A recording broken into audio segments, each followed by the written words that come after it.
Yeah, if you can move up to Commodore 64, maybe you can do that.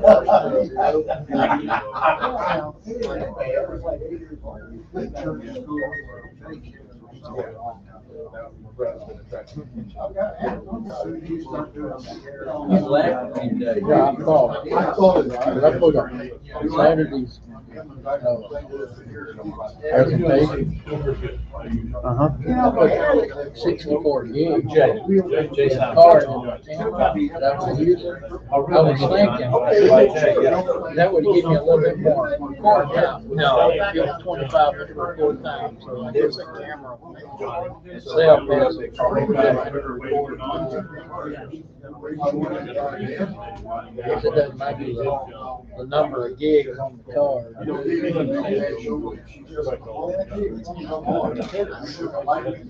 I guess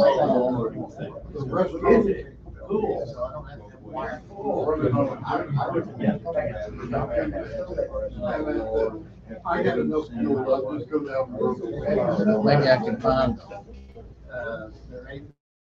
Maybe I can find one of those wireless mics that would record with the and just put the audio underneath the video and do it that way. So what you would do in that situation, you know those things in Hollywood that have the little snap? Yeah, the clipboard. Yeah, that's what they do to synchronize the video with the audio, because everything's recorded separate. Yeah. And so you get something like, you don't have to use one of those, you can do a flash. And with my software, you can zoom in on every single little thing to that, and you can, it's really easy to clap. When it like that, you can tell on the waveform on it. So, most of them, most of the good software is that way. I don't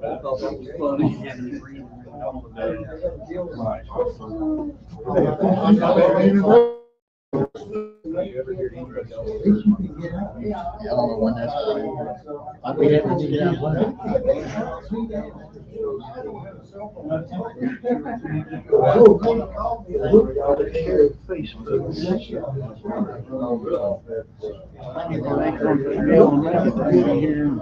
On the internet, there's a lot of people that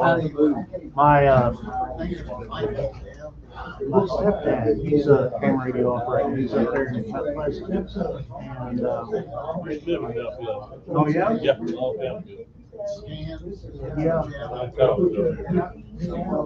They ran into the Taylors.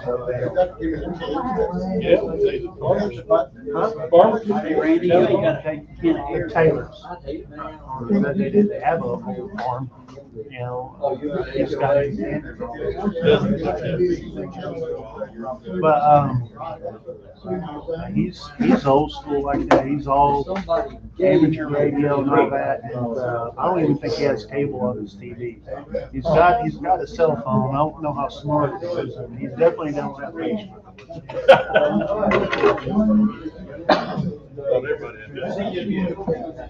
My grandmother had Facebook before she passed away. Oh, the Poda guy to the rescue. He's got all that good stuff.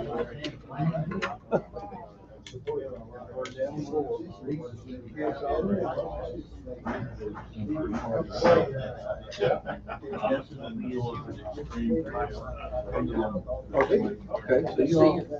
Yeah, my mother, I guess I think she, we bought her a tablet. She thinks the whole tablet is a Facebook. It's a Facebook. That's what she calls it. I said, John, you see my Facebook? I said, right there by the chair. She loves it. Just people want to look at the pictures. Yeah. So And it's good. with my mother-in-law, she just lost her husband a couple of months ago, my father-in-law. And so we were down there for the funeral down in Canada. Her sister, who's 80-something years old, she's got one of these picture thing, where it's all digital, and you could go, say if I'm right here, take a picture on my phone, Right. and I could send it to her picture thing, Right. and it just shuffles and just goes, spends like 10 seconds, 15 seconds on one picture, goes to the next. And so we bought my mother-in-law one of those, because we were sitting there looking at that for hours, and, you know, so we got her one of those. And I'll get my mom one.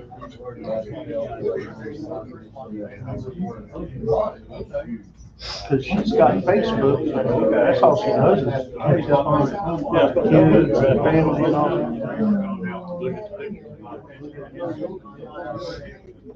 Regional big, she likes to do that. Right, exactly. Because, well, obviously around here, there's a local paper, but the small towns, there's all have papers. Yeah,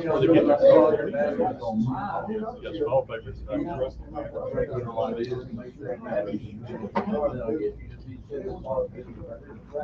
Well, like I say, Back when I was in Boy Scouts,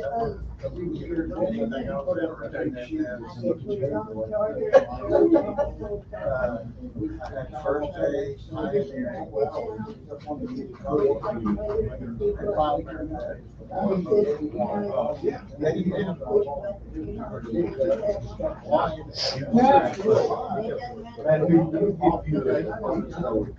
Well, let's see if we can make something happen.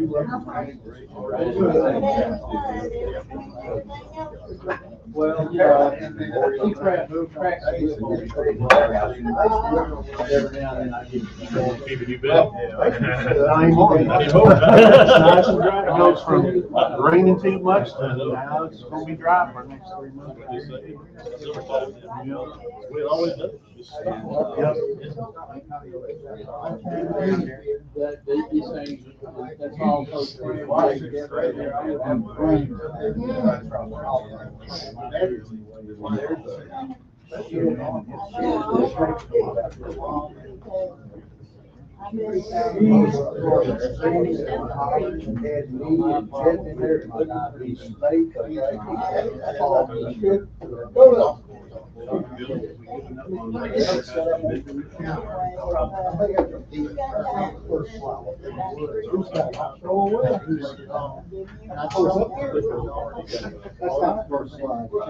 Looks good though.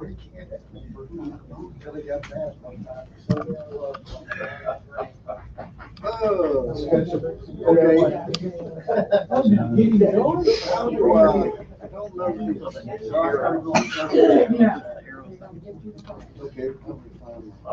All right. Way to go. Hey, Mr. Tommy. How are you feeling? Yeah, I'm doing good. Good.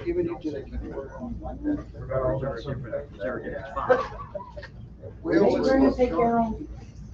Hi, Kim. I think Call Carol. myself. She's got her dentist back now, she's eating her back.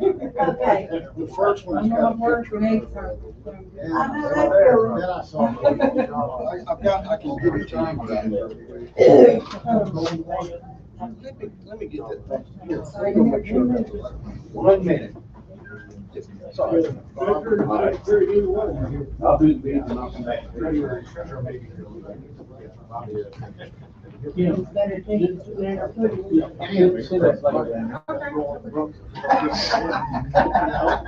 They're gonna bring back the blood and nub. Hey, Ronnie. Is that all you got? That's sharp enough to cut through the bone. Hold up. Oh.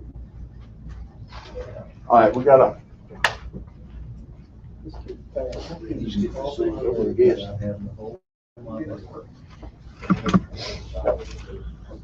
We got it going.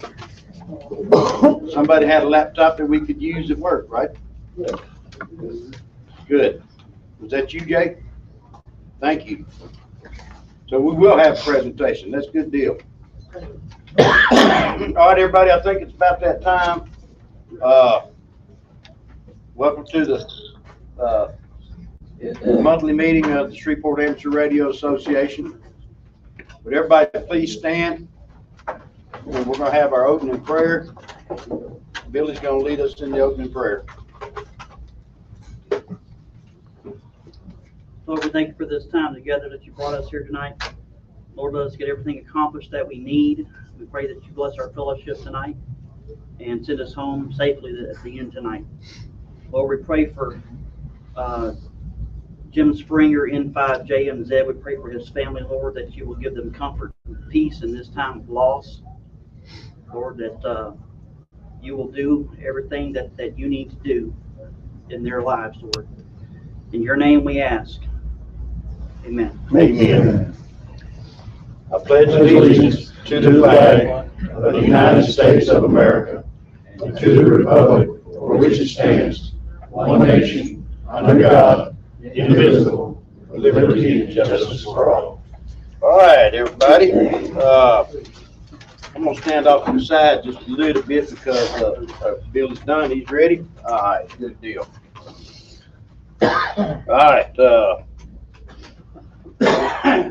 Randy called me yesterday. Randy Jackson called me yesterday, sent me a text and said, hopefully everybody got your email about the secretary's report in the minutes of the last meeting.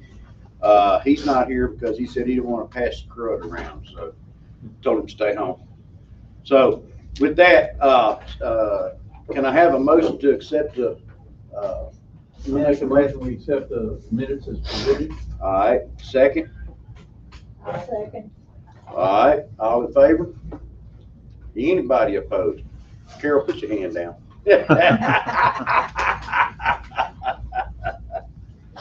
Okay, Bobby is not here, so I know we got money. Okay, how much? I don't know, but I know we got money, so not a big deal. We're still real good in the bank account right now. Just don't forget about Hamfest coming up. We got the Hamfest meeting coming up pretty soon, I think. Next Monday, sir? Next Monday, yeah, next Monday, it'll be at Bobby's office at 6 o'clock? Yeah, 6 o'clock at Bobby's office. I think everybody that's involved in it knows where that office is, so it's right there on Professional Drive, is that what it's called? Business Park Drive, that's right, Business Park, right there off of Fern Loop, so everybody knows it. Just look for a sign that says Matthews and Beatty, and you'll be right where you're supposed to be at.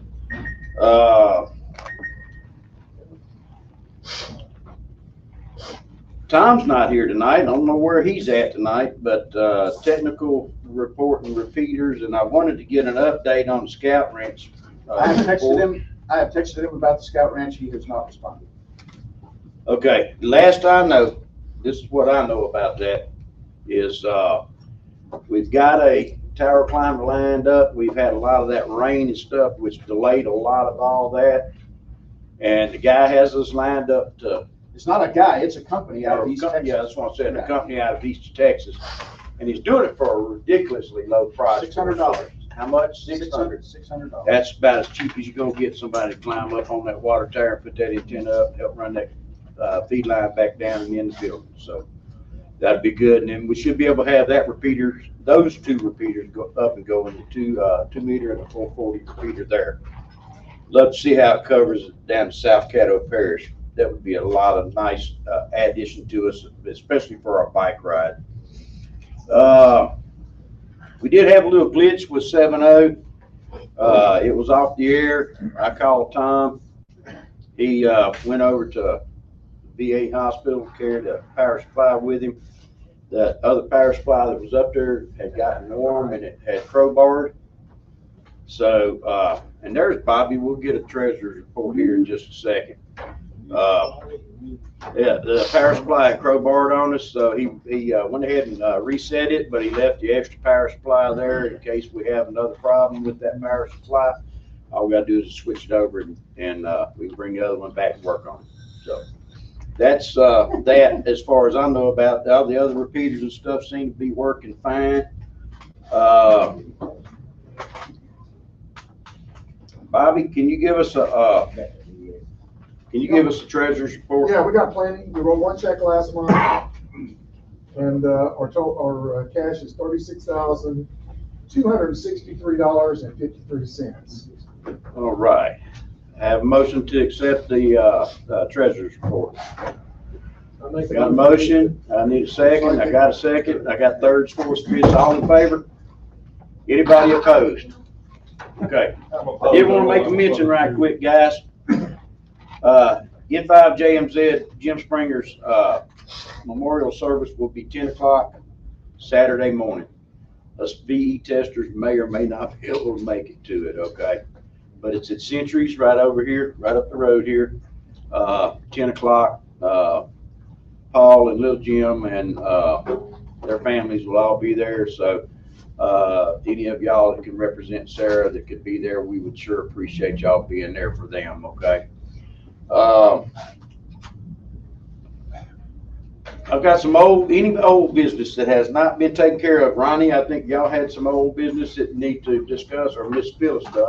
Rick, hold on.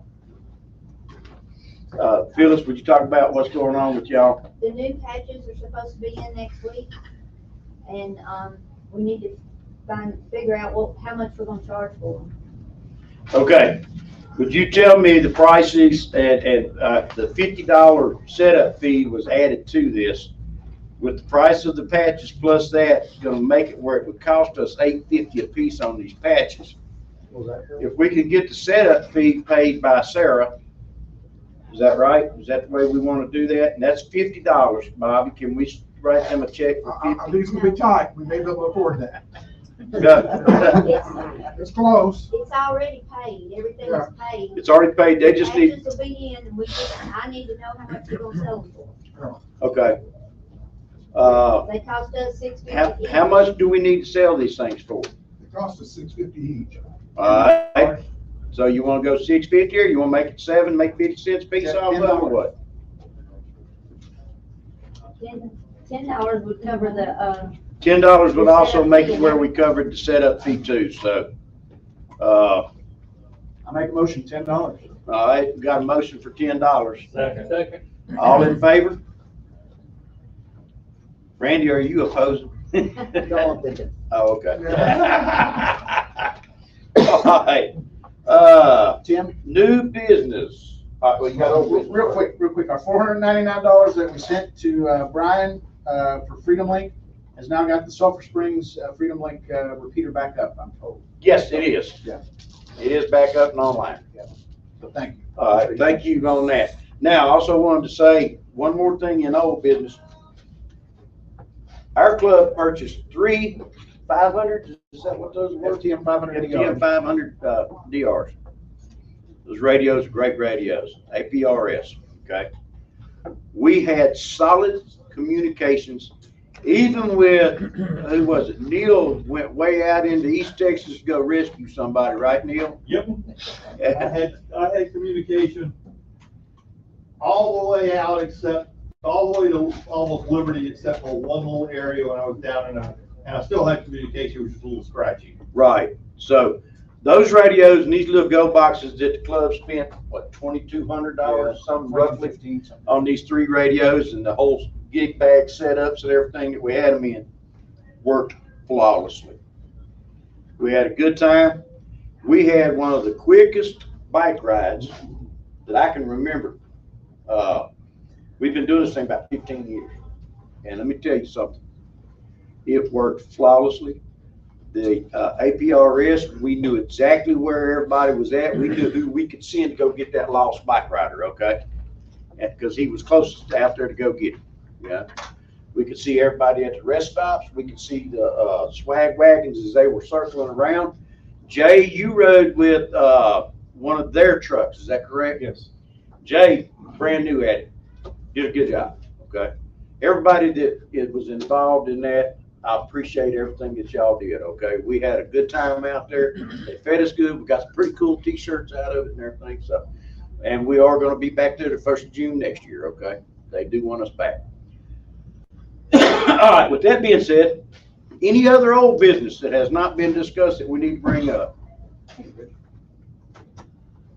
Okay, no more old business. We got some new business here. Do you want to bring it up, or you want me to talk about it first? Or Talk about TV? Yeah. Yeah. Go ahead, Talk about TV. So we got a beautiful little clubhouse out there. We got 2 little bitty monitors on the back, and we got this great big monitor up here on the front. It's deader than Millard Fillmore. Turn the power button on, turns on for about 0.2 of a second, and promptly goes back to being dead again. I would like to make a motion, since we've got money in the bank, to spend $350 plus whatever mount it takes for a 50-inch whopper of a TV, so that Jay does not have to futz around doing his parks on the air briefing, and we waste a bunch of time. Seen that happen now twice. Brian's presentation, just tired of seeing it. I'll go buy it, bring the receipt back, and you can pay me back. But I'm in the market for about $350. I want 65 inches.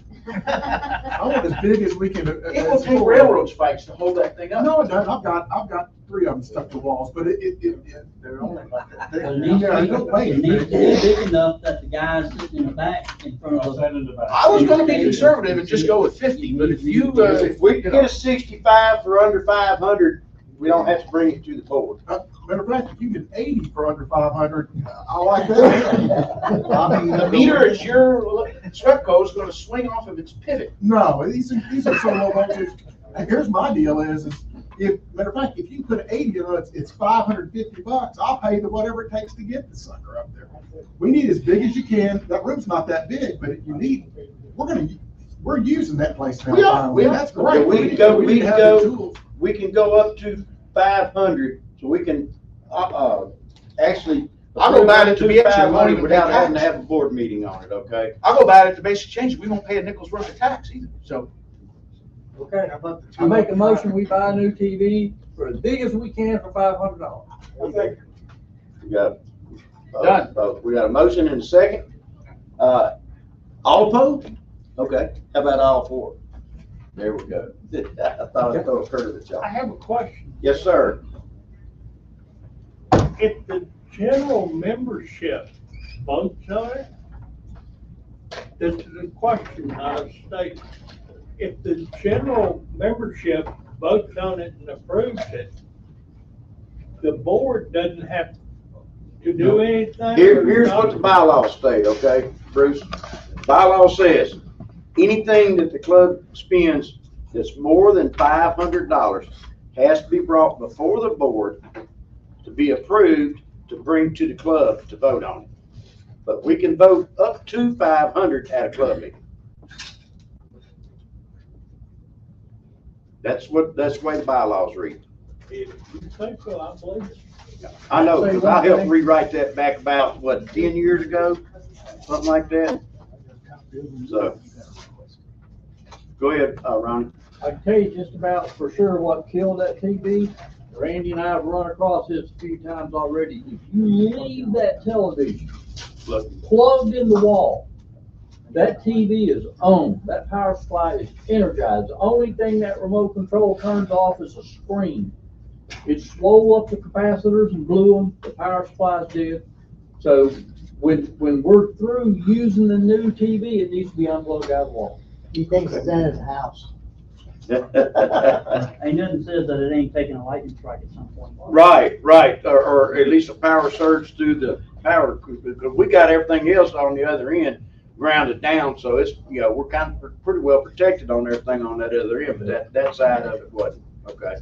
So whatever the problem is, we got it solved.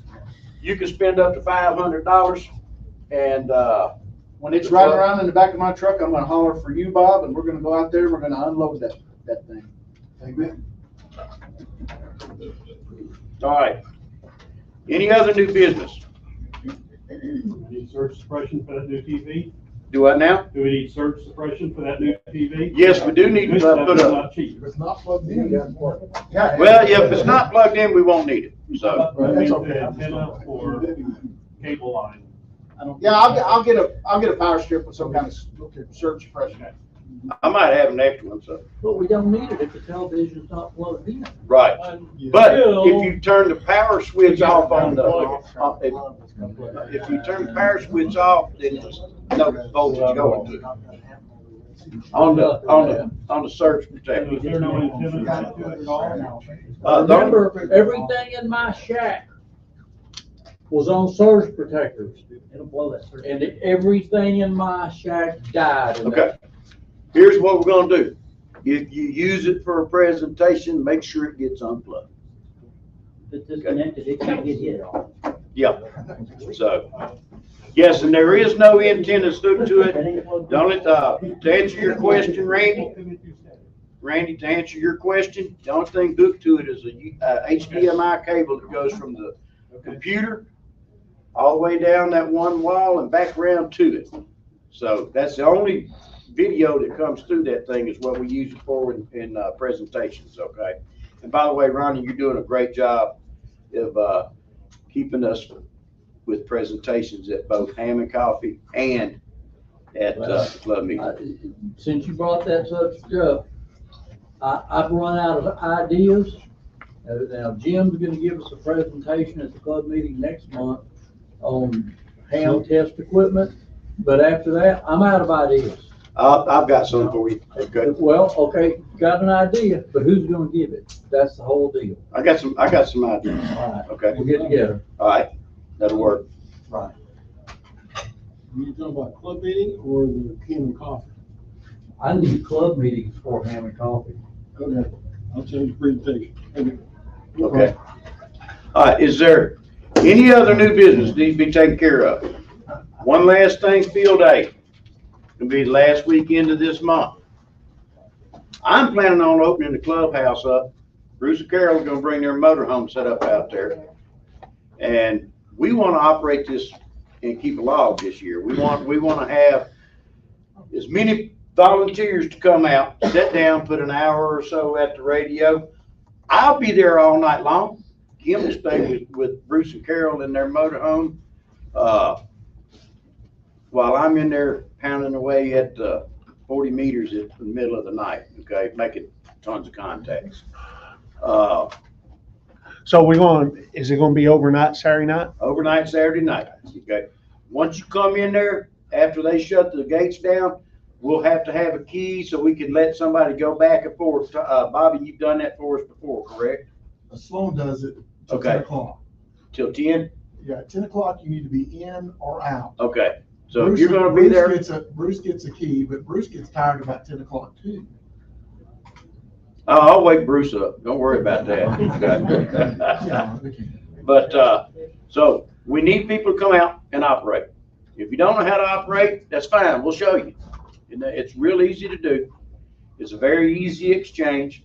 And the software that we use to log in is fine. We'll download it and send it to the ARRL like we're supposed to. And we'll be a 2 Delta, if I'm not mistaken. Jim, you're gonna set up your rig out there, correct?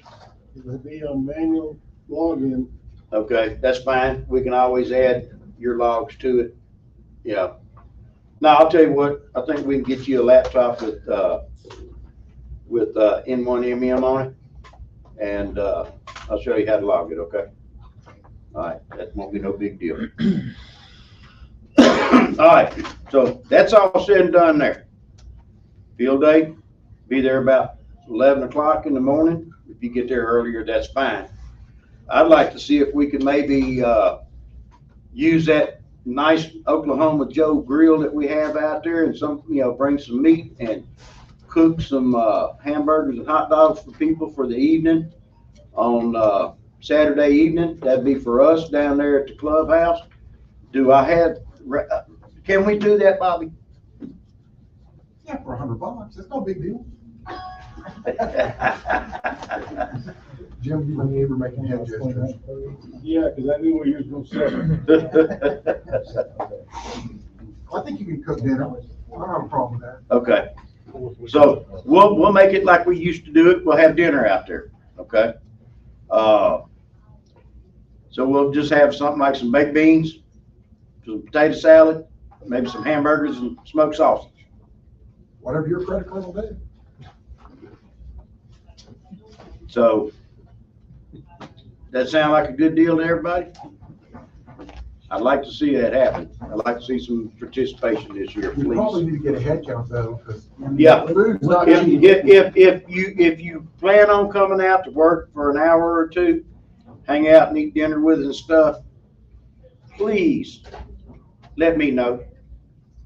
We'll get a list going for that, and that way I'll have a head count to know who's gonna be there. So I'll know how I can set up, who's gonna operate, what times and all that stuff. And that way I can get a little rest in the afternoon before I get up at 9:30 or 10 o'clock and, start operating until about 7 or 8 in the morning, okay? So that'll help. Okay, that's This is the only meeting we're having. So what time are you planning to do that dinner? that dinner, we're gonna probably have the dinner somewhere around about 5:30 or 6 in the evening. The field day doesn't start till 1 o'clock. Okay? I'd like to be setting on frequency and having it hogged. It's that way we got a run frequency instead of for a search and pounce deal. And that way we'll make some contacts. We'll get all of our designators that we have to get to make it where we get the extra points and stuff. And we're gonna see about setting some other pretty cool stuff up with it too. We may have a little inside Jim's little trailer out there, a go-to station, where anybody walk up and want to see what's going on with amateur radio while they're out there during the afternoon or Sunday morning. They can actually sit down and see at least VHF and HF, and they'll be able to operate on VHF through the K5 SARA call sign and give them an idea about what amateur radio is about. So, Jim, you're going to be set up, so I think it'll work good, right? Okay. So, is there any other questions about field day?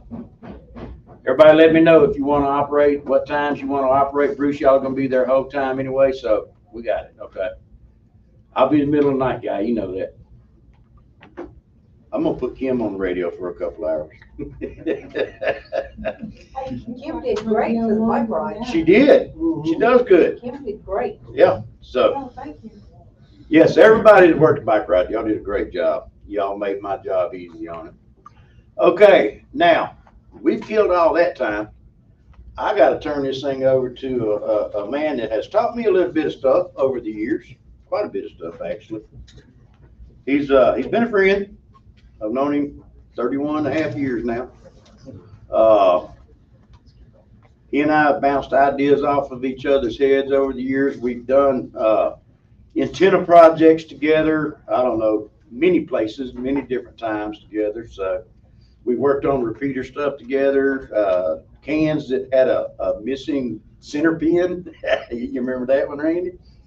And yeah, so Randy's gonna come give us a talk about everybody's mystery looking antenna called the loop antenna.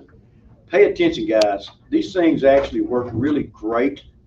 That's what I've got up right now, and I've worked, since I've had that antenna up, Randy, I've worked 187 countries. So they work well, okay? And they're very inherently quiet on all the bands. Randy, K5SL, take it away. Tim, you want to work the computer? Sure. I wish we were a little bigger, and I don't want to stand in front of it, but I may let Tim, I think the page down, or whoever. Side arrows. Side arrow. Side arrow. We'll let you go. Okay. Basically, let's start right here. And what I want to do tonight real quick, I think I've talked on this one twice at home. It'll take about 15 minutes, maybe 20. I'm going to hit the reason I like these antennas, why they work pretty good at about 60 feet for you, and ways to keep one up in the air that I've come over the years that seem to work. I put my loop up about 66 feet, probably 16, 18 years ago. I've never lost a whole antenna. Now, I lost a Dacron line because I never dreamed a squirrel could shoot through 3/16, but he did it like a knife. So I fixed that, and I had one of them, I broke a limb. But for the most part, I've even fine-tuned this in the last 6 months. I've passed a lot of stuff on to Tim. He listened to me some, believe it or not, and he still got one up in the air. But anyway, with that, let me tell you that I came into this antenna in 1990. N5WA, I got to give him credit. Wes Attaway, he's probably 80-something years old. Came out to field day, said, I want y'all to try an antenna out at field day. I've been doing a lot of looking. I've been talking to people. And he said, this one seems to be a real good performer for all around, especially for field day. Now, you can see this thing all in the books. It's called the Skywire Loop. And basically, this one's a L divided by 4. That stands for, this is a full wave model. Be aware that we're talking about a full wave. On 80 meters, it's 272 feet total length. Mine's 278, as I've actually checked it. And this one shows a height about 40 feet above ground. They show coaxial cable going to the shack. I'm going to talk with you in a minute why you'd be better off with a balanced feed, and we'll look at some of that. Now that's a horizontal loop. We could go into a whole nother talk about the vertical deltas that are out there, and you can use them as parasitic arrays, but that's another talk. Tim, let's go to the next one. All right. In all your books, well, everybody envisions this as a typical drawing of a horizontal loop. Well, that's mine. That's the way most of them end up. Mine kind of looks like that too, doesn't it? Yeah. You can see they're never square, and actually mine is pulled open just like this. Now, I paid $300 to get my neighbor's trees cut down so I could pull to her oak tree to pull my loop back open after an oak tree I had, like on the corner, died in an ice storm 6 years ago. Okay, next one, Tim. Next slide. Now, this one I said, I'm going to put this in today. Y'all may have seen this. When I went to St. Martin, PJ7 in 2010, this resort is, by the way, I went back to it. It's nothing but a slab. That hurricane took it out 5 years ago, and I walked right where we were staying. So this is nothing but a slab. If you look here, you will see a feed point. That is TV, the old cheap TV twin lead, 300 ohm. There is a wire heading off in that direction, and there's a wire heading off in this direction. Now, if you look over here, that's another guy's balcony. I didn't go to that one. There's another one over here. This was a delta. You can't see there's a horizontal wire, and so this was a sloping delta loop. And just so happened, this is the lagoon on the west side of St. Martin. That's the French side of the island. That is Europe, right out in the open part of that V. I had no idea that antenna was going to work like it did. I made 1,700 contacts with the 706. They covered me up on 17 when I fired up that. And that was about 4.5 days, wasn't it? No, I was there about 2 weeks, but I'd operate in the morning and the evening, and there's some videos on YouTube of when I was there of some of the signals. But anyway, that right, by the way, I'm using wire nuts right there for the connector. Since I'm only there 2 weeks, I just scrape everything off, wire nut it up, use zip ties, plastic zip ties for all my insulators. By the way, on the ends, that's my tricky way. I use a zip tie where your corners are, big loop. Then I tie 4 or 5 runs of monofilament line. I go from 10-pound to 30-pound tests. So I've got a real big loop, and I've got this monofilament taking me over to some guy's balcony he didn't know was there. What that does, it lets it slip through that loop, that big wire tie loop. When you pull it up, she straightens herself up. We'll talk about this in a minute. Go on to the next one, Tim. Now, this is something I want y'all to kind of keep up with. And remember, you can make the loop. And now we're going to talk about full wave 80. You can go to 160. They're big antennas. But you can make it a single band or multi-band antenna, and it's all depending on the feed line. Everybody knows you got a quarter wave matching section of 70 ohm going to 50 to make it a single band antenna. That's because that quarter wave matching section is reference to the frequency you're using, like a full wave loop. Now, if you go to a balance feed, it's a whole new world. Okay, the shape and the feed point location, that's on the corner or side, and the loop size will ultimately have something to do with the pattern coming off this antenna. Now, this is important. The height gives you the takeoff angle. Now, we all know what NVIS is. That's straight up and down, or the DX, all related to height. By the way, I'm going to say this now. It also relates to your dipole. Any other antenna, most of this is related to height above ground. Now, the feed point impedance and the line impedance with your Balun type, the length sum, a little bit of that feed line, will give you your SWR at the rig. You may remember I gave a talk on all this stuff here months ago about the balance line and the feed point impedance versus the feed line impedance we're using. It has everything to do with what the mismatch is. And it's always the big number over the small number. Now, here's an 80-meter loop, full wave, fed with 300 ohm and a 6-to-1. Tim has been in this discussion with me. A 6-to-1, no external tuner needed with most rigs with built-in tuners. Now that's a plus. Kind of remember that because we all have those rigs nowadays. Now why this antenna works great on 4M we'll talk about. Another thing, Tim Hall has been waiting on that right there all day. Ronnie Hull knows it doesn't have to be a resonant link. It doesn't have to be a full wave. Now, I have put up so many of these, and someone said, what's the link? I don't know. I don't know. I said, I put it up in between the two. It's gonna, what is it? The one at St. Martin was a 70-meter delta. You're saying, wait a minute, it's not a handband. That's just where it fit. But I know it worked. Now, well, I'm gonna say this. It will affect what that feed point impedance is. But if you're using balanced line, remember, it's not a big deal. Okay, so hold on to that. By the way, Ronnie's grinning. This is the IDK, or I don't know, length. And we coined that term. Now, Tim likes this part. Put up the maximum wire you can and tune it. He's got one that he doesn't know what the wavelength of the thing is. It doesn't matter. It's 450 feet, so that's whatever it's somewhere. It's not a 160. No, but it's way more than an 80. That's right. Now, I'm going to tell you in a minute how I keep one up in the air for years. Let's go to the next one. Here's a big deal, misconception. Tuners are a bother. Well, mine doesn't need one. I push the tuner button on that Orion. Ladder line is a bother. For those of us that run that stuff with a Balinette or Eve, piece of coax, you're never going to hear them say that. It's too big. Well, not really. It's hard to put up and keep up. Well, that's a one-time deal, and I'm going to show you how to help out there. It isn't worth it. Well, ask those who own one. Now, a manual tuner is no different than a linear, and a ladder line is a misunderstood jewel. We all know how to tune our amp. Tuner's no big deal. And the ladder line, I've talked about it. You're going to hear me rave about it the rest of my ham career, how it is a super line to use. If you've got a mismatch, there's no loss. There's just no loss due to that SWR mismatch on that line. Go to the next one, Jim. Okay. All right. Here's some pluses of these things. You'll start reading this. The loop has more area. It gives about a dB.5 over a dipole for the same height. That's kind of neat. They're quiet. That's a big thing due to the close connection.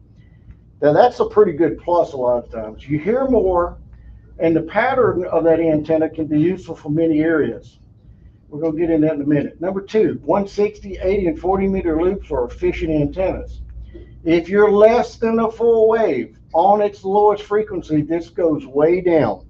Don't try to put your 80-meter full wave loop on 160. It ain't going to work. Now, this is an interesting one. You don't hear about this much, but I've read it on many articles. Listen to guys. Loops over about 1,000 feet start picking up electrical noise. And these antennas, now I'm not talking about 1,000-foot loop. The loops are more broad-banded than the dipole. Also, they work really well at just 35 feet. Now, I'm up higher, but they'll do a good job right here. That 1,000 feet, by the way, puts you out about a megahertz or lower, puts you down in keel, KWKH, and there's a lot of atmospheric and a lot of noise you're going to pick up there. Electrical, power line stuff, they start getting to where you don't want one 3,000 feet. Go ahead, Tim. Okay, here's where we're going to talk a little theory, not much. A full wave is 100 ohms at the feed point. And so you need a 72 ohm matching section to get you to a 50 ohm to get a 50 ohm in your hand at your rig.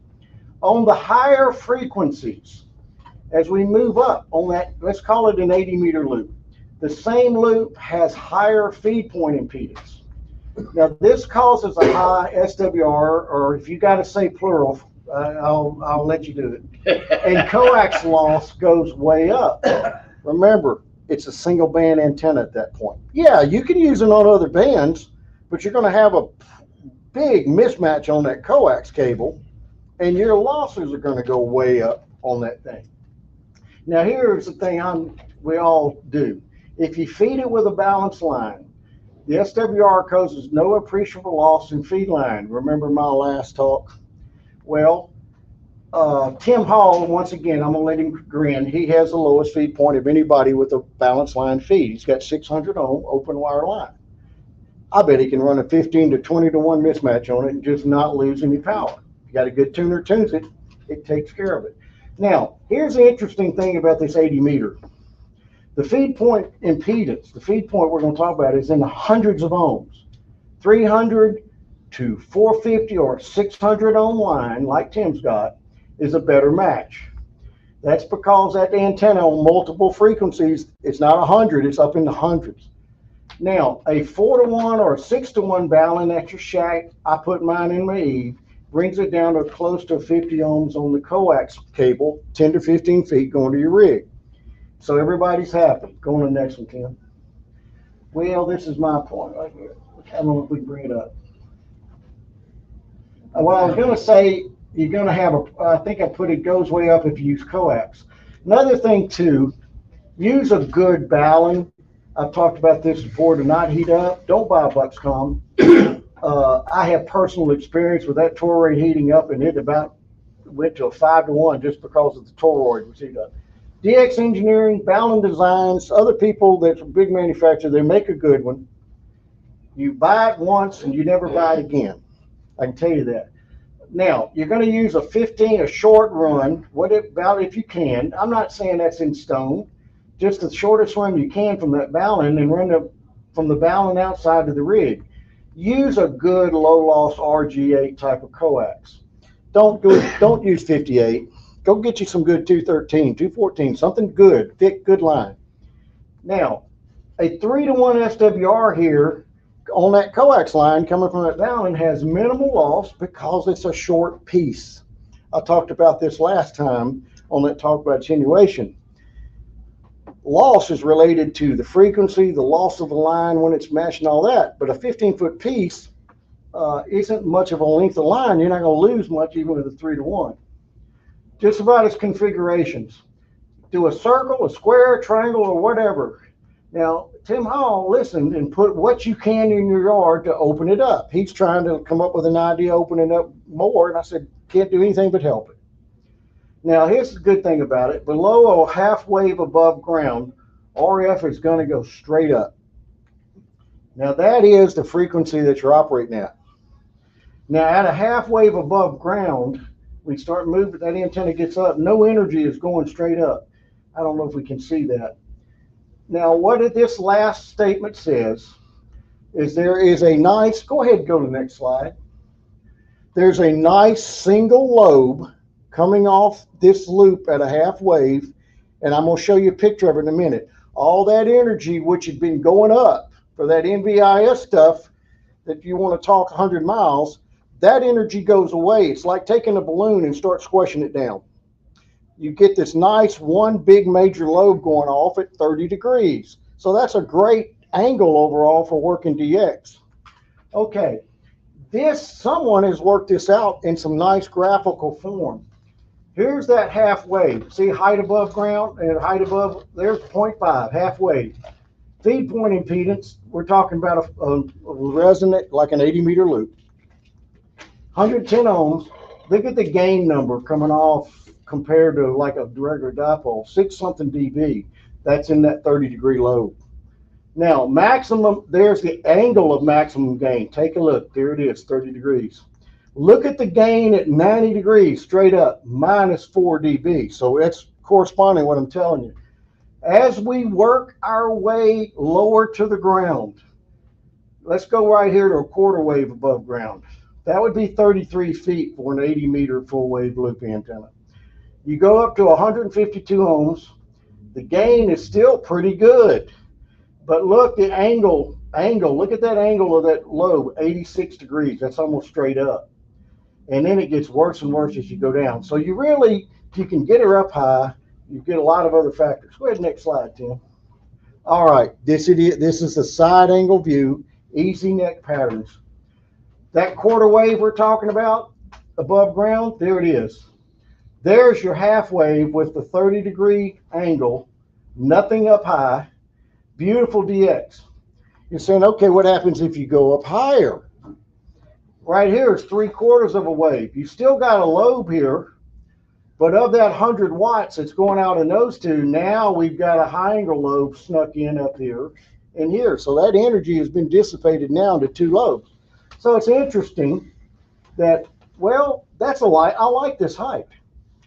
This right here, it's got something coming up. Yeah, you get a little more low angle, but it's not as broad. And I don't know if you can get one up. Very few people are getting one up 90 feet. Yeah. Go to the next one. This is about another easy neck plot of about what that 80 meter I was telling you about, the quarter wave above ground. See how it looks like a balloon? A lot of energy going up. Go ahead, Tim. That's another easy neck plot, kind of giving you effect of the 30 degree. It's real close. See, all that energy is going away and you're getting it here. Okay, go to your next slide. Now, as you go way up in frequency, we're taking an 80 meter loop. Let's take it up to 20 and 15 meters where it's just got multiple lobes showing up on that antenna. This is what Tim's got going on. I don't even know. Look at Easy Neck has trouble trying to figure out all what's happening. So it's because it's such a multiple wavelength antenna.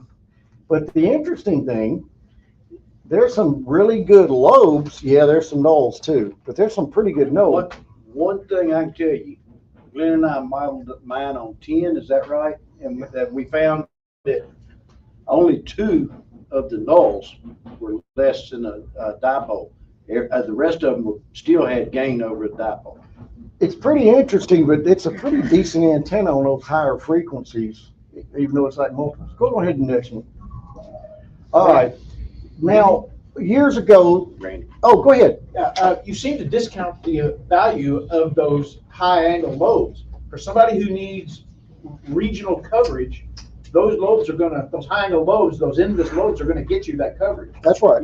I understand you're a hardcore DXer. Right. But there are some people that need regional coverage. That's true. That antenna will give you that. That's right. It is true.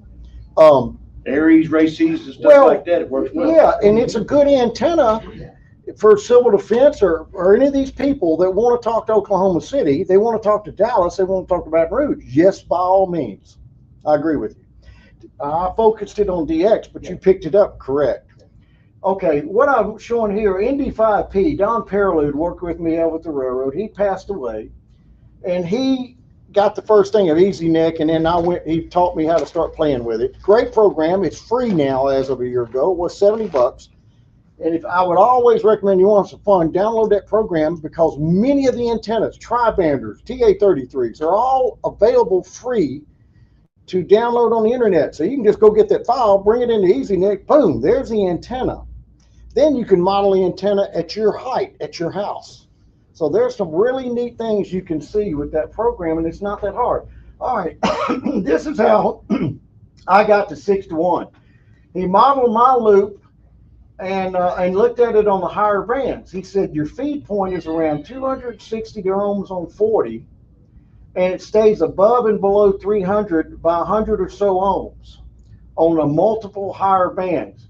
He said this is a great situation for a 300 ohm and a 6-to-1 balun versus a 4-to-1 balun and 450 ohm. All right, so I tried 300 ohm twin lead and a 4-to-1 balun. I walked right up under there and I wrote all the numbers down. Then I swapped it with a 6-to-1, and the SWR, everything was the same. I just took one balun down, put it right in the other place, coax line. It dropped noticeably. Now the 40 meter antenna, this is an 80 meter loop fed with 300 ohm and a 6-to-1. The 40 meter is 1.5. I showed Tim this the other day, talked with him. That's without a tuner. Right delivered right to the back of my rig. It's a 1.4. Now, I'm about to lose my deal. I have less than a 3-to-1 on all bands. It's tuned on an LP100, and the internal antenna tuner in Orion tunes it easily. LP100 is an industry standard for a watt meter these days. Now, I kind of wanted to jar on this. Remember, the SWR number is the feed point impedance versus the line impedance. Now, the higher number over the lower number. Stay with me right here. 300 ohm twin lead is a constant. We're going to live with that. But let's say that you have a 100 to a 900 ohm feed point, anywhere in that range, and you feed it with a 300 ohm line up here.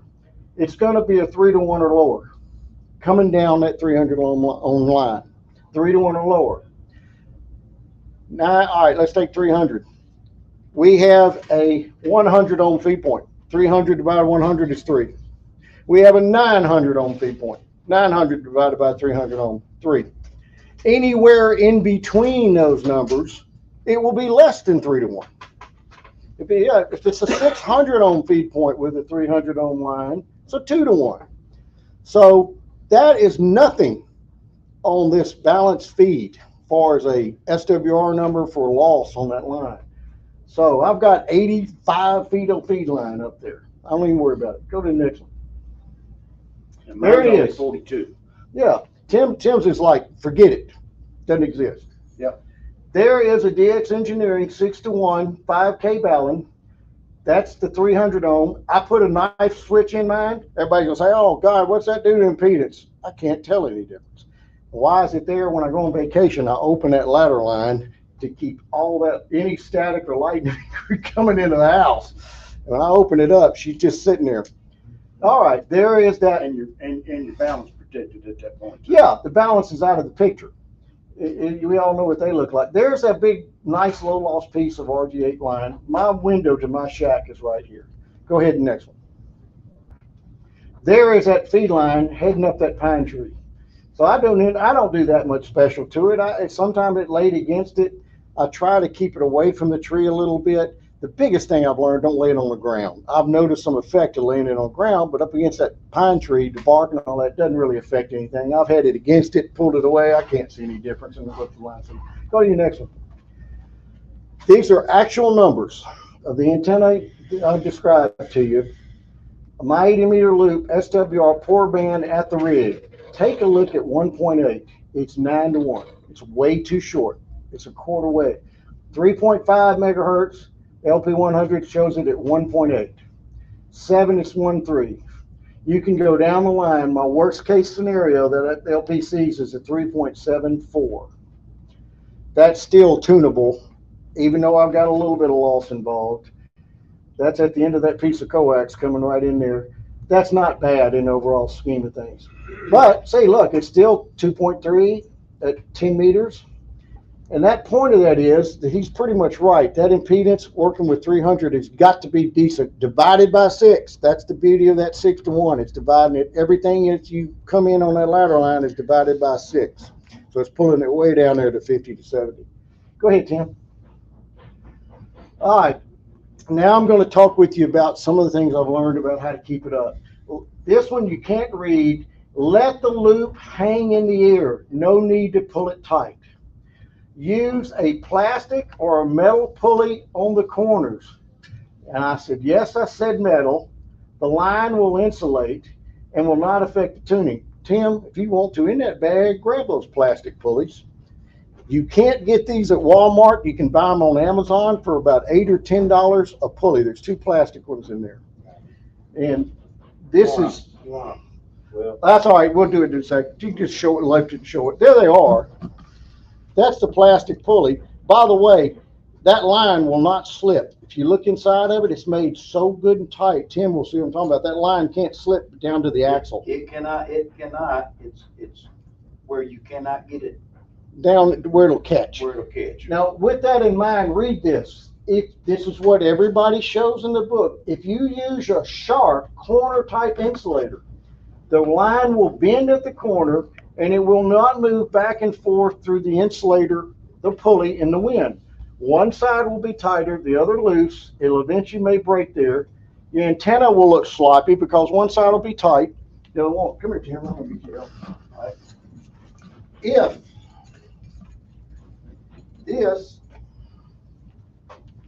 If this is the pulley being pulled by a tie point at the tree, coming down to a weight, I use weights. I never tie my loop off. I let the weight come up, pull that right there. Gotcha. The line is sitting here going like this on the corner. Now, Tim moves either way. Go either way. See it staying tight? This is my tree. It's waving in the wind. It's going up over there. See, it sits there and does this. Okay, now, and then he stops. See where it goes. There's no bend involved. Now, if you bent that line, you're an insulator, and you put a bend in this wire, you're not going to slide through that. It's going to catch there, and you're going to be caught. One of them will be hanging along. Now, I talked Tim into doing this. Now what happens too, I have a spring, I'll show you mine, you don't have to. This is an insulator, guys. This is insulated line too. There's no way to, you're not shorting anything out. I got a spring here, that just because I had them. Go up and over the tree. I go down to a window weight. I do not tie my lines off. The trees, go ahead, we'll get back to this. Trees don't move together in the wind. They do this, number one. If you ever watch the trees in the storm, they're one's this way going, this one's going back the other way. They're all going in different directions. So the loop is sitting there doing all kind of movement up there on these pulleys. When it's done and over with, the storm's over, I go to my feed point, which by the way, my feed point is doing this same thing. I have my feed point is a block insulator. You can use whatever you want with the 300 on this. And so the antenna has got a Dacron or metal. I mean, I'm using plastic coated steel now to get so the squirrels can't chew it. So this can move up and down. There's a weight here. So it moves. I have come out to my antenna before after 70, 60 mile an hour wind, and the weights are sitting up here 3 feet up in the air, up where they were. Just walk up there and pull them. Walk over to my feed line. Because sometimes I don't want mine in such tension that it's just pulling it hard all the time. Most of the time I may have to every now and then pull one down. It sits right there. The antenna goes right back up into the configuration it pretty much was, and all is good. I've never broke one of those plastic pulleys in 15 to 17 years. They just are strong. Now, like I said, I use Dacron, and I'm kind of switching now. The Dacron is good stuff. But if you go over a pine tree and oak, and you sit here, you may go back and forth to that way. It eventually will start wearing it. I have this stuff, well, this is some other stuff. I went and bought plastic coated stainless steel, cost about 30 bucks for 200 feet on Amazon. That squirrel, you got to get a cutter to cut this stuff. 400-pound pull. The only deal you're gonna have is you might saw through the limb that it's on. It's gonna drop down to the next one, okay? Yeah, I mean, I don't want it to braid that line, but for the most part, when I went to this other line, you can forget it. Now, he's right. I've never really gone through these particular limbs. It hasn't really happened. But I now say if I'm gonna put it up there with that tennis ball launcher at 66 feet, I'm gonna use the plastic coated steel because I just don't want to have to fight having one of those things. I did have one, squirrel ate one, and then I messed around and used the wrong stuff. That's what THHN copper looks like after it's been gnawed by a limb. It lasted about 6 years, and then it eventually just gnawed it in two. Okay. I see you got number 12 up there. It doesn't matter. Number 14 worked just as good? Yeah. I'm using Walmart, branded, it's strong, it's plastic coated. That stuff's been up there 15 years. It'll look like a snake shedding its skin. It's got a little clear plastic, it'll come off. It's never broke. UV hadn't done it. Now, there's a lot of argument whether you ought to be using that copper clad and all that. I'm not gonna get caught up in that. You got the skin effect working so much on this stuff. That's what I'm using. I think Ronnie uses it, yep. Tim has used it. What's the next slide? Randy, Yes. in this day and age, where do you find window weight? Well, Bring Red Yard. I mean, Ronnie and I had an unlimited source of shear pins off of locomotives. Just like a window weight. Stolen. They were, well, I'm not gonna tell you go to the Bossier Yard on Hamilton Road. There's a yard full of them there, and if they throw them out on the side of the track, they're free, they don't care. So that's nothing special about the weight. You know, I mean, I have to go up and go, that's not quite enough weight, I'll add another weight. Okay, I like the way that feels. It'll go up pretty easy with a little effort. If it stays put, that's kind of where I'll end up with them. Leave them there. That is my antenna. There's that spring. There's the pulley at 66 feet in the air. Now that's a heck of an angle. I had to do that because that's how I got my neighbor's oak tree to open my 80 meter up. I lost the tree. She let me go 60 feet to an 80-foot oak tree to shoot a line over. That's my neighbor behind me. And it pulled it at that angle. That thing never broke. That pulley is the key. Pulley is the key to it. Next one. There they are, Amazon. And you can come look at these if you want. Randy, what is it called on Amazon? Because I just tried to look it up. Here, Bobby, I don't know. Here you go. I mean, I looked up pulley. Here's the bags. They have 2 and 1. Here's the bags. I bought some just to have them. Go ahead, Tim. Oh, hold on. You see how that line, that number, who asked me about the 12 or 14? That was me, yeah. Yeah, it won't fall in here. It just will not fall in there. 16 would probably fall in there, It might. but 14 or 12. You know, if you take the time to put one of these things up, put some 12 or 14 up, so it's got some strength up there. Yeah. Okay, that's kind of why I brought that to show you that it's gonna stay in that groove. And I've never had to oil them. They're good plastic and they're strong. That's what surprised me. Go ahead, Tim.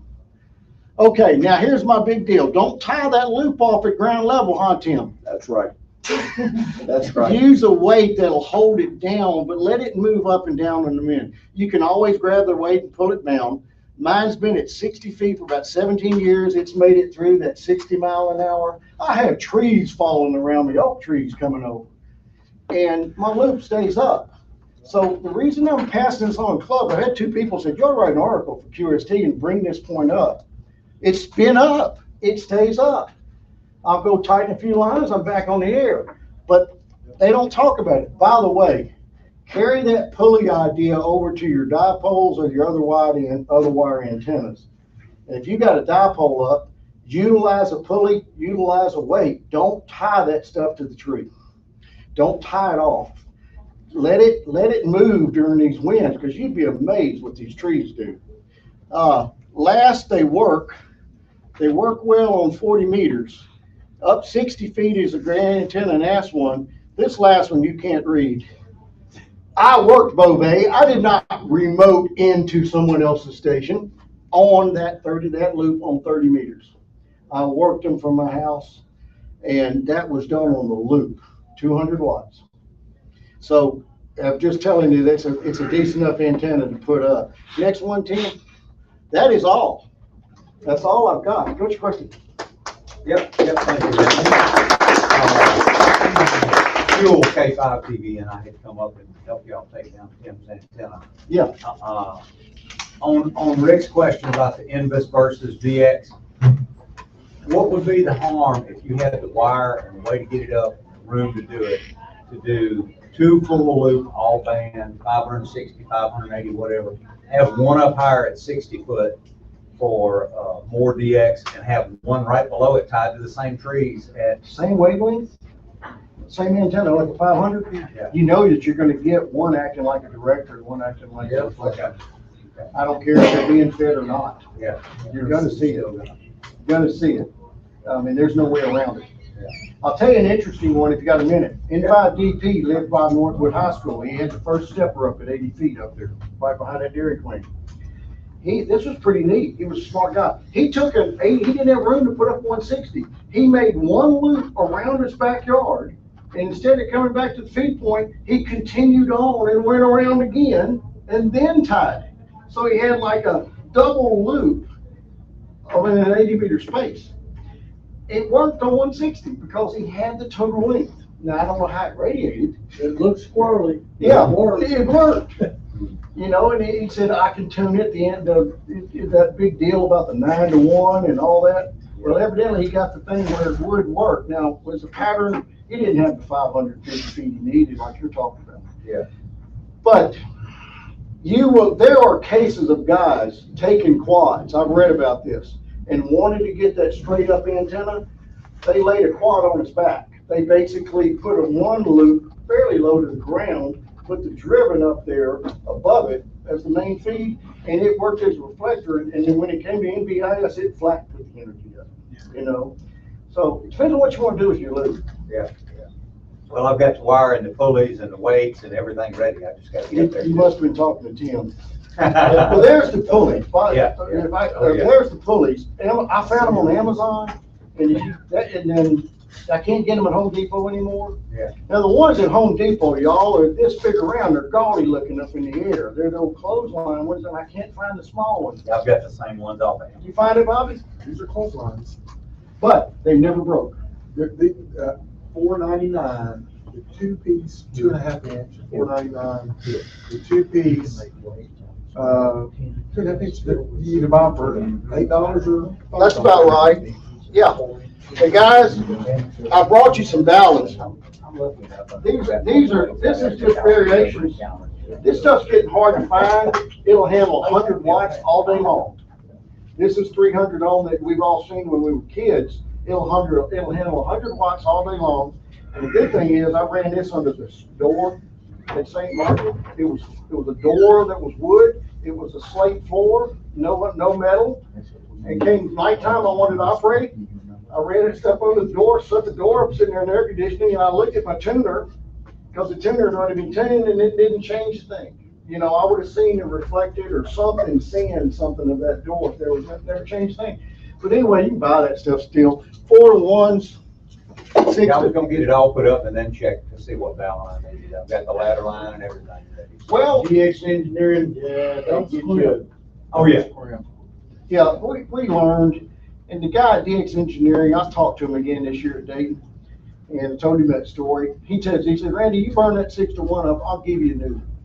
Now, that Ballon was not cheap in its day, of $165, $70 back 15 years ago. You know, They're about 250 now. Well, and you know, and I looked at it, and I thought it had a donut toroid in it like you're used to. No, it's tube, looks like banana sausages with wire through them. He said, open it up when you buy it. It's different looking configuration.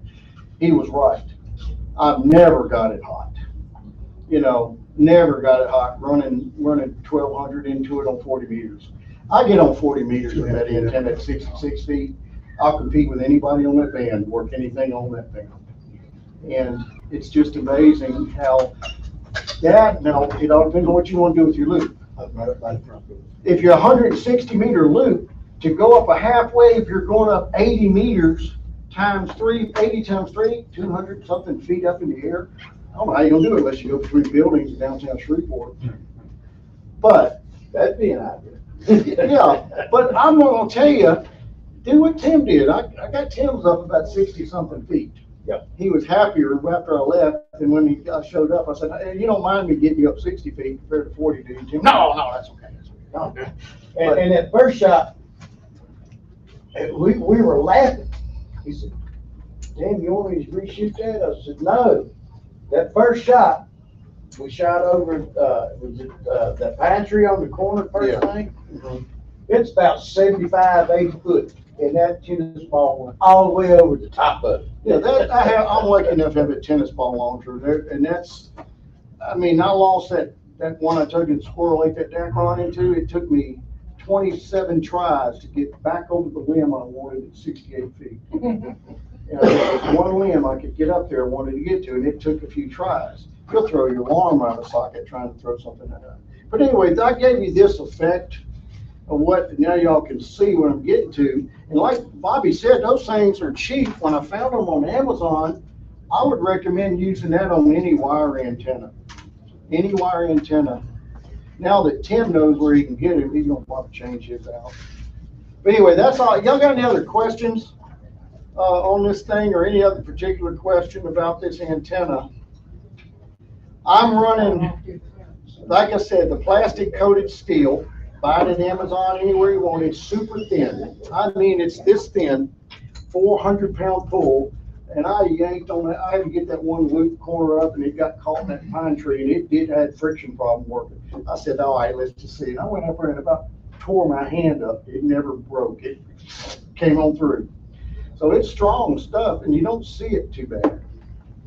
By the way, black is probably the best color to put up in the air. Black is better to put up in the air than any color. My wire is red, and you have to look for it.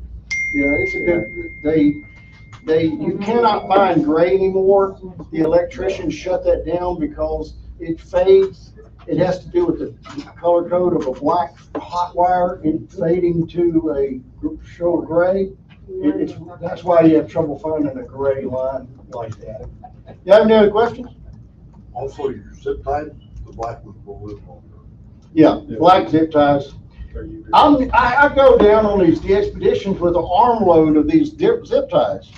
The zip ties, I never pull them tight on these corners. They're big loops. So if I say, okay, I gotta move to another spot or I can go up here higher by using that big loop, then that line, I'm using real smaller line, it slides through that loop. I just pull it over here, use the monofilament. I have a roll of 10 pounds that goes in my bag.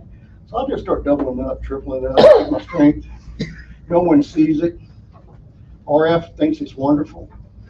And then a week or two later, I pull it down and away I go. But we got to go. I got to get. All right, I don't have anything else or any other questions. Good night, Ron. Y'all have any other questions or anything in particular? I got that box out here for you. And we can talk after the meeting. I'm finished. Tim? All right. Thank you, Randy.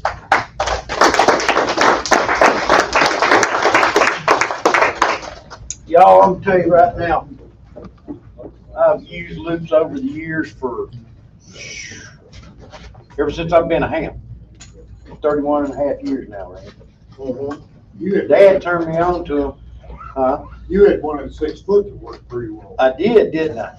It really did. But, you know, the thing is, the more I've listened to even the stuff my dad taught me, to what I learned from Randy on these things, man, this guy right here will not steer you wrong. So if you want to ever take a look at trying to get you a loop antenna up, take this talk, look at it. You'll, Ike, you gonna put that on Facebook? Yeah, it's streaming right now. Okay, so we're streaming live right now. So, yeah, you didn't know you were being streamed, did you? I always look fat, terribly. So, I'm gonna tell you, I love my loop. Bob Stahl will tell you, if he had put his loop up before he put his Yagi up, he'd have never put the Yagi up, okay? Because it just works that good. Bob Stahl. Well, he ain't got a clue. I'll keep my dad one Yagi, but it depends on what band you're talking about, right? Well, that's right, too. Bobby. I mean, But, I'll take my 6 dB that's point of power and projection over any kind of radio. Yeah. But we see. So is there any other questions or anything we did not discuss that we need to discuss before tonight's over with? Can I have a motion to close? Thank you, Randy. Thank you, Randy, for giving us this talk. Thank you, Jay, for helping us get this running. Thank you, Jay. No problem. And glad we were able to have Randy do this talk. And we're looking forward to, hey, next year you're gonna have to do another talk for us, okay? We're getting you to a one-a-year meeting, okay? All right, motion to adjourn. Second? All in favor? Thank you.